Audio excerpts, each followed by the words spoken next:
चिराग पासवान ने आज इसी पर जवाब दिया है कि पूर्व की सरकारें, फिर इसके लिए लालू यादव कैसे जिम्मेवार होंगे? मैं ऐसा नहीं, लेकिन चिराग पासवान ने कहा है कि नहीं, यह सही नहीं है, अगर किसी को आप हटा रहे हैं तो उसके लिए कोई दूसरा व्यवस्था करना चाहिए। नियमों का खुला उल्लंघन करके निर्माण किए गए होंगे, उसको तो जरूर होना, विशेषकर सरकारी जमीनों पर उसको जरूर ध्वस्त किया जाना चाहिए। मुख्यमंत्री सम्राट चौधरी और विजय सिन्हा में मतभेद की बात सामने आ रही है। इसी तरह का कोई मतभेद नहीं है। प्रधानमंत्री डेरा डाल दिए बंगाल में, गृह मंत्री डाल दिए, क्या इस बार कमल खिलेगा? बिल्कुल कमल खिलेगा।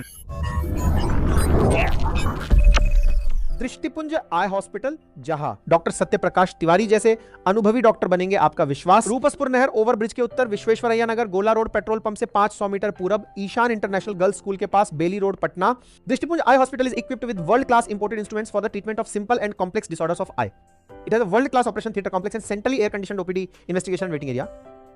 नमस्कार, आप देख रहे हैं ब्रेकिंग बिहार। बिहारी शब्द जहां पहले एक गाली होता था, अब बिहारी कहने पर आपको न सिर्फ गाली मिल रही है बल्कि गोली भी मिल रही है। जी हां, हम दिल्ली की घटना की बात कर रहे हैं, उसी विषय पर बात करेंगे। हमारे साथ बिहार के विख्यात आई सर्जन और बीजेपी नेता डॉक्टर सत्यप्रकाश तिवारी। सर जी नमस्कार। बिहारी जो है पहले तो एक गाली माना जाता था, अब गोली मारा जा रहा है।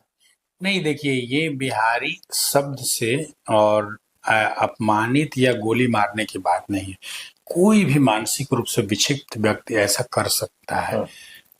जब कोई व्यक्ति, आप समझ सकते हैं कि कोई भी व्यक्ति बिहार का हो, इंग्लैंड का हो, अमेरिका का हो, बंगाल का हो या नॉर्थ ईस्ट का हो या कहीं का हो, तो किसी के कहीं निवास स्थान से किसी को समस्या नहीं हो सकती है।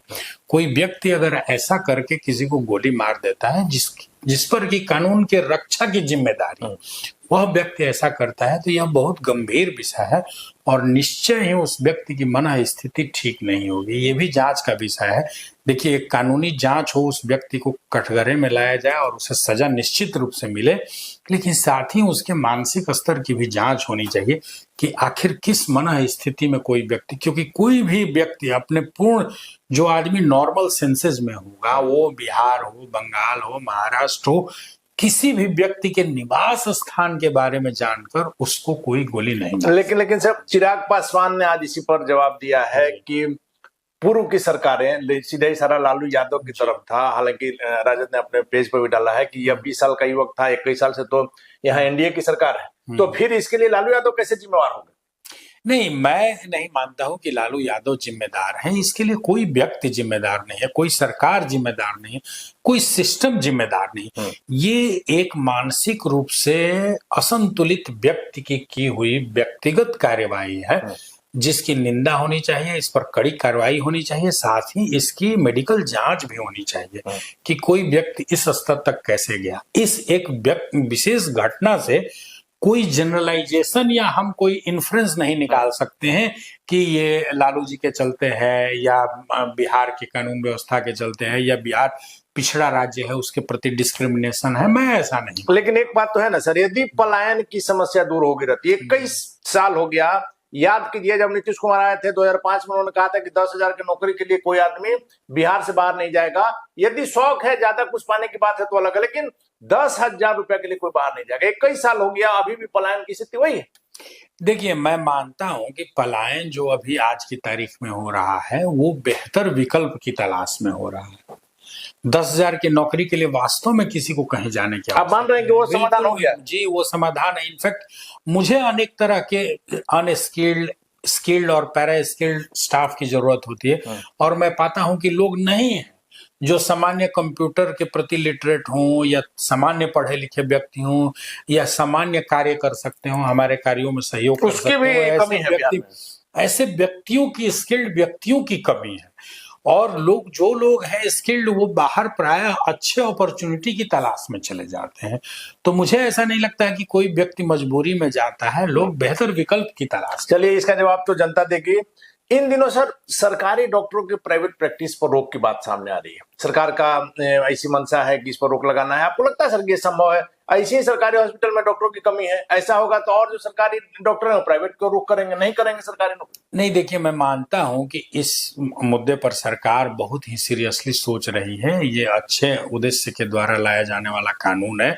साथ ही सरकार ने एक तरफा या कोई मनमाना निर्णय नहीं थोपा है। सरकार ने बजाबते एक कमेटी बनाई है जिसमें डॉक्टरों के भी प्रतिनिधि हैं। उनसे चर्चा करके अगर ये नियम लागू होता है तो नॉन प्रैक्टिसिंग अलाउंस या ऐसी बात चल रही है कि ऑप्शन दिया जाएगा, जो डॉक्टर एनपीए लेकर प्रैक्टिस छोड़ना चाहेंगे वो प्रैक्टिस छोड़ेंगे, और जो चाहेंगे कि नहीं हम प्रैक्टिस करेंगे एनपीए नहीं लेंगे। तो सरकार चाहती है कि एक आपसी संवाद से ऐसा निर्णय निकले जिसमें डॉक्टरों की सरकारी सिस्टम में उपलब्धता को और ज्यादा सुनिश्चित किया जाए। लेकिन कमी को कैसे पूरा करेंगे सर? मेरा सवाल अभी भी वही है। देखिए, कमी क्यों पूरा करने के लिए लगातार नियुक्तियां हो रही हैं। थोड़ी एक समस्या हमारे सिस्टम की भी है कि एक नियुक्ति निकलती है कभी 5,000 कभी 10,000 डॉक्टर के लिए, और पता चलता है कि नियुक्ति प्रक्रिया चल रही है और उसमें अनेकों 10 लोग 12 लोग किसी किसी नियम से असंतुष्ट होकर केस कर देते हैं और मामले कोर्ट केस में उलझ जाते हैं।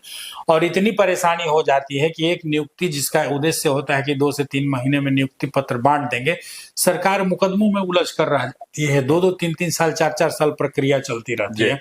तो समस्याएं अनेक हैं और सरकार का ये उद्देश्य है कि नई भर्ती भी करें, पुराने जो लोग हैं वो और ज्यादा समय दे सरकारी सिस्टम में, ताकि जो सरकारी क्षेत्र है उसमें चिकित्सा की गुणवत्ता में सुधार। बुलडोजर की कार्रवाई से एनडीए में सभी आपके जो दल है वो एकमत नहीं है क्या सर? सम्राट जी ने उदाहरण दिया कि जब हमारा घर टूट सकता है, सीढ़ी जो उनका था सरकारी जमीन पर, तो किसी का भी टूट सकता है। चिराग पासवान ने कहा है कि नहीं, यह सही नहीं है, अगर किसी को आप हटा रहे हैं तो उसके लिए कोई दूसरा व्यवस्था करना चाहिए। देखिए, मैं कोई भी कार्रवाई हो, नियम सम्मत हो, संतुलित हो, तो इसमें कोई गलती नहीं है। अगर बुलडोजर चल रहा है, आजकल देख रहे होंगे कि बहुत लोग अपनी जमीन को पूरी तरह कैप्चर करके घर बनाते हैं और फिर स्लोप सीढ़ी सरकारी जमीन में और सड़क पर लगाते हैं। इसके चलते पूरे राज्य में जाम की समस्या होती है, या बहुत लोग उद्देश्य परक तरीके से सरकारी जमीनों का इंक्रोचमेंट कर लेते हैं, उस पर जमीन बना लेते हैं, घर बना लेते हैं। इन चीजों को तोड़ा जाना अति आवश्यक है। लेकिन साथ ही सरकार को ये भी देखना होगा कि किसी व्यक्ति का जो न्यायोचित हक है उसकी हकमारी। लेकिन सर, कल ही मामला आया है मैनपुरा में, 15 साल से वहां फ्लैट जो है अपार्टमेंट पूरा बना हुआ और पूरा उसका 3 फ्लोर तक सही बताया जा रहा है, 4, 5, 6 फ्लोर का सीधे वहां पूरा हटाने का निर्देश दिया है नगर निगम। तो 15 साल से नगर निगम कहाँ था? हाँ, तो ये नगर निगम से भी पूछा जाना चाहिए कि भाई आप कैसे, और अगर अपार्टमेंट बना है तो जरूर उसकी रजिस्ट्री हुई होगी। बिना बिजली दे रहा है नगर निगम को, बिना कंप्लीशन सर्टिफिकेट, बिना एनओसी के कैसे रजिस्ट्री हुई, ये सारे जांच के विषय हैं। और सरकार हमेशा जो है वो संवेदनशील तरीके से लोगों की भी बात सुनेगी, और जो बिल्कुल ही नियमों का खुला उल्लंघन करके निर्माण किए गए उसको तो जरूर, विशेषकर सरकारी जमीनों पर, उसको जरूर ध्वस्त किया जाना चाहिए।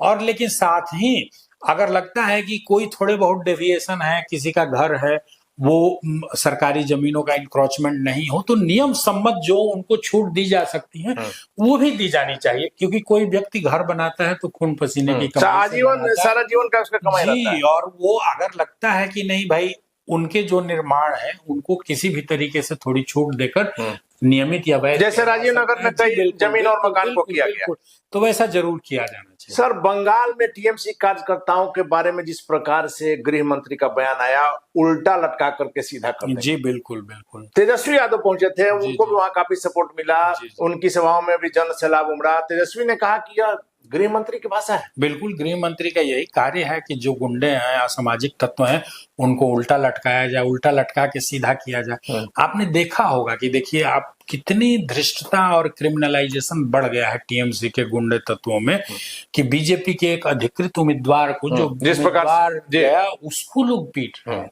बताइए, चुनाव आचार संहिता लगी हुई है, उन्हें पता है कि वास्तव में आज की तारीख में टीएमसी सरकार में नहीं है, कार्यवाहक सरकार है, सारा कुछ चुनाव आयोग देख रहा है। और ऐसे में आप देश की जो सबसे प्रमुख पार्टी है उसके अधिकृत उम्मीदवार पर, ये मैं कह रहा हूँ अधिकृत उम्मीदवार छोड़िए, कोई एक निर्दलीय उम्मीदवार भी है, आप उस पर हमला कर रहे हैं, तो ये सीधा लोकतंत्र पर हमला है।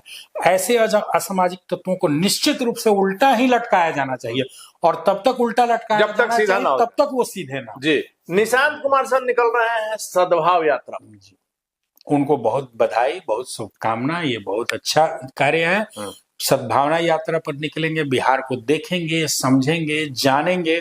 मैं तो उनकी बहुत प्रशंसा करता हूं कि उम्र के इस फेज में जब उन्होंने राजनीति में आने का निर्णय लिया, अगर वो चाहते तो सीधे मंत्रालय पाकर मंत्री बनकर भी वो राजनीति में आ सकते थे, लेकिन उन्होंने पहले निर्णय लिया कि नहीं, मैं राजनीति को देखूंगा, समझूंगा, सीखूंगा, लोगों के बीच जाऊंगा, उनकी समस्याओं को जानूंगा और तब एक्टिव राजनीति में या प्रशासनिक कार्य में या मंत्री पद या विधायक पद या विधान पार्षद पद पाऊंगा।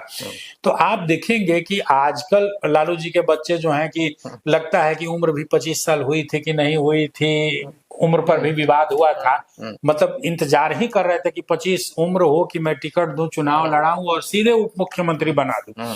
और वहां एक ऐसा भी एग्जाम्पल दिख रहा है कि जो व्यक्ति सब कुछ पा सकता है उन्होंने छोड़ा और वो जनता के बीच जाकर सीखना चाहता है और सीखने के बाद जनसेवा। बड़ी बात है सर। आखिरी सवाल है सर, मुख्यमंत्री सम्राट चौधरी और विजय सिन्हा में मतभेद की बात सामने आ रही है। अभी सरकार, नई सरकार बने हुए अभी कुछ दिन हुए।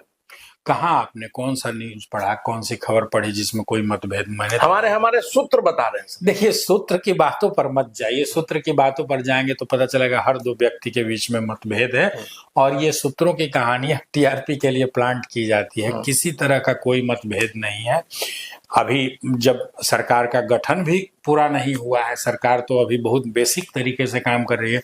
अभी बिहार सरकार में मात्र 3 मंत्री हैं और पदाधिकारियों के सहयोग से सरकार चल रही है। जब बंगाल का चुनाव समाप्त हो जाएगा, मंत्रिमंडल का विस्तार होगा, तो बिहार की सरकार, जो नई सरकार है, वो बहुत अच्छा कार्य करेगी। बिहार के विकास को नए आयाम मिलेंगे और जो भारतीय जनता पार्टी के जितने भी नेता हैं या हमारे एनडीए के सहयोगी हैं, सब मिलजुल कर कंधे से कंधा मिलाकर बिहार के विकास में योगदान देंगे। किसी तरह का कोई मन। विजय सिन्हा को मंत्रिमंडल में जगह मिलेगा? देखिए, ये उनकी चॉइस की बात है। विजय उप मुख्यमंत्री रहे हैं। देखिए, उप मुख्यमंत्री रहे हैं और अभी जो परिस्थितियां बदली हैं उसमें आप जान रहे हैं कि मुख्यमंत्री पद भारतीय जनता पार्टी के पास आया और उप मुख्यमंत्री का पद जदयू के पास है। तो उप मुख्यमंत्री पद की संभावना मैं नहीं जानता कि कितनी है, नहीं है, लेकिन विजय सिन्हा जी भारतीय जनता पार्टी के सबसे कद्दावर नेताओं में से एक हैं और वैसे नेताओं को क्या पद पर रहना है ये वो या तो स्वयं डिसाइड करते हैं या पार्टी का जो सबसे सीनियर थिंक टैंक है, जो हमारे देश के प्रधानमंत्री हैं, माननीय राष्ट्रीय अध्यक्ष हैं, हमारे गृह मंत्री जी हैं, या पार्टी का जो शीर्ष नेतृत्व है वो भूमिका तय करता है कि उनको किस भूमिका में पार्टी को सशक्त करने के लिए, प्रदेश की सरकार को सशक्त करने के लिए किस भूमिका में इस्तेमाल किया जाए। एक सवाल और रह गया सर, प्रधानमंत्री डेरा डाल दिए बंगाल में, गृह मंत्री डाल दिए, क्या इस बार कमल खिलेगा? बिल्कुल कमल खिलेगा, निश्चित रूप से कमल खिलेगा। मैं जितने लोगों को बंगाल में बात करता हूं, जानता हूं, बोल रहे हैं कि इस बार जैसे 2011 में बाजी पलटी थी, लेफ्ट की सरकार पूरी तरह ध्वस्त हुई थी और ममता बनर्जी आई थी, वही चीज इस बार दोहराया जाएगा। भारतीय जनता पार्टी की सरकार आएगी, प्रचंड बहुमत से आएगी। लोग वहां परेशान हैं टीएमसी के गुंडों से, उनके सिस्टम से, उनके कट मनी से, उनके कार्यकर्ताओं के अपराधीकरण से, पूरे सिस्टम को अपने चंगुल में जकड़कर, और पूरे बंगाल का विनाश हो गया है पिछले 15 सालों में। एक इंडस्ट्री नहीं, कहीं कोई नया विकास कार्य नहीं। बंगाल जो एक जमाने में पूरे और कलकत्ता पूरे विश्व में एक विख्यात शहर हुआ करता था, डेवलप्ड सिटी माना जाता था, आज उसमें देखिए कि अवैध घुसपैठिए, झोपड़पट्टियां, रोहिंग्या, बांग्लादेशी, जो पूरे प्रदेश को विनाश के रास्ते पर ले गई है जो तृणमूल कांग्रेस, इस विनाश की सरकार को नेस्तनाबूद कर देगी। वहीं जो बे ऑफ बंगाल है उसमें तृणमूल कांग्रेस को डुबा देगी इस बार, वहां की बंगाल की खाड़ी में डुबा देगी। सबसे महत्वपूर्ण बात है कि टीएमसी के गुंडों को तब तक उल्टा लटकाए रखना है जब तक कि वो सीधा नहीं हो जाए। गृह मंत्री अमित शाह के बयान पर समर्थन में आए हैं डॉक्टर सत्य प्रकाश तिवारी और दावा है कि बंगाल में इस बार कमल खिलेगा। 15 सालों का जो टीएमसी का कुशासन है उससे मुक्ति मिलेगी। बंगाल की खाड़ी में इस कुशासन को वहां की जनता डाल देगी। डॉक्टर साहब के दावों में कितनी सच्चाई है तो वक्त बताएगा। फिलहाल बने रहे ब्रेकिंग न्यूज। धन्यवाद।